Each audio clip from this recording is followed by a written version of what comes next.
കുഞ്ഞിന്റെ അച്ഛനൊരു കച്ച വാങ്ങാൻ പോയി.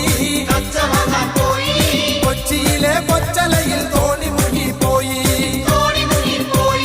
കണ്ടിരുന്ന ചമ്പരത്ത് റാഞ്ചി കൊണ്ട് പോയി.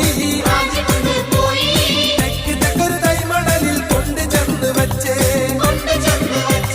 കൊച്ചു കുഞ്ഞിന്റെ അച്ഛനൊരു കച്ച വാങ്ങാൻ